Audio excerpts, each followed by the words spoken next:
aujourd'hui que vous vivez sous ces droits, dites-vous bien qu'ils ne sont pas éternels.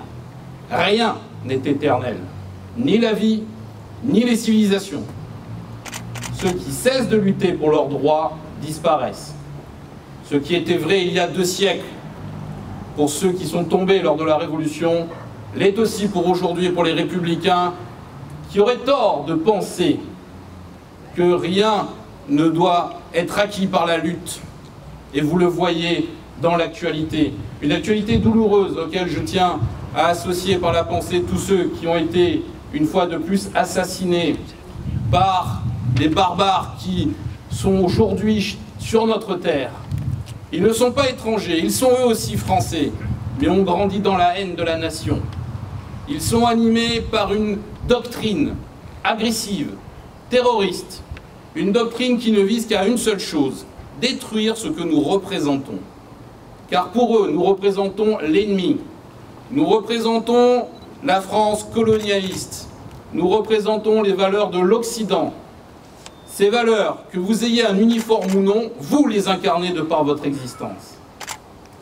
Et si vous ne vous battez pas, ils gagneront. Et s'ils gagnent, ils vous assassineront. N'ayez aucun doute à ce sujet. C'est ce que l'histoire vous dicte. L'histoire vous a montré que la France était un pays fragile, un pays en recherche de son identité. Tout n'est pas arrivé le 14 juillet.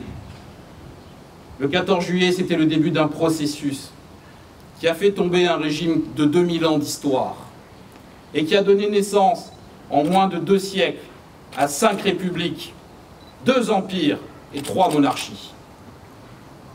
Dites-vous bien que notre régime actuel n'a que 50 ans.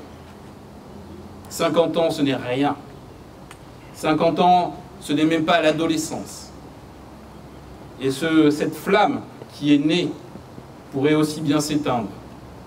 Et j'aimerais que le 14 juillet, nous puissions retrouver cette énergie qui nous a animés dans les décennies précédentes, qui nous a permis de remporter des conflits mondiaux, des conflits où notre jeunesse s'est sacrifiée par centaines de milliers pour 1 mètre carré de la patrie. J'aimerais retrouver cette énergie qui a dicté à certains de ne pas mettre l'armistice et de tout abandonner pour traverser des océans, pour continuer le combat, alors que tout semblait dire que c'était perdu. Ils n'ont pas abandonné. Alors, Français et Françaises, je vous le demande sincèrement ce 14 juillet, retrouvez cette flamme du combattant qui est en vous et qui l'a toujours été.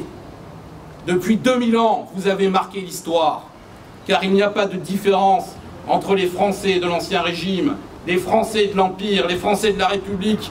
Vous êtes des Français. Et vous êtes les tenants de cette histoire et de ces traditions.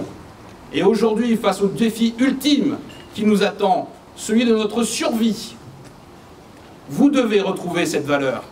Vous devez balayer tous ces démons du passé. Vous devez balayer cette bien-pensance qui tend à vous dire chaque jour, à chaque heure et à chaque minute que vous devriez avoir honte d'être français, que vous devriez avoir honte d'avoir servi la nation, que vous devriez avoir honte de porter un uniforme, que nous devrions avoir honte de représenter la République.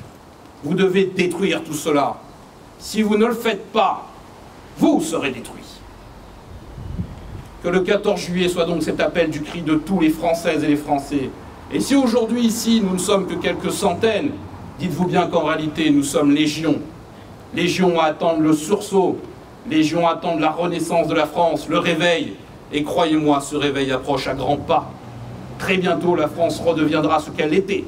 Et chaque Français pourra à nouveau affirmer haut et fort, avec fierté, à la face du monde, que la France est à nouveau une grande puissance qui ne se laissera plus dicter sa conduite, tant par ses ennemis de l'extérieur que par ses ennemis de l'intérieur. Et c'est en ça que le 14 juillet est notre union. Ce n'est pas une union philosophique, c'est une union qui doit être martiale, une union qui doit être citoyenne, une union qui doit être nationale. Car une nation, c'est avant tout la force d'un État. Ce ne sont pas de grands principes humanistes. La France a su montrer qu'elle portait des valeurs universelles. Mais quand il faut se battre, un Français doit réagir. Et comme le dit le chant du départ pour la République, un Français doit pouvoir mourir. Donc mes chères citoyennes, mes chers concitoyens, je compte sur vous pour porter à nouveau ce message pour l'année qui vient. et faites en sorte que ce pays enfin redevienne ce qu'il était. Vive la France!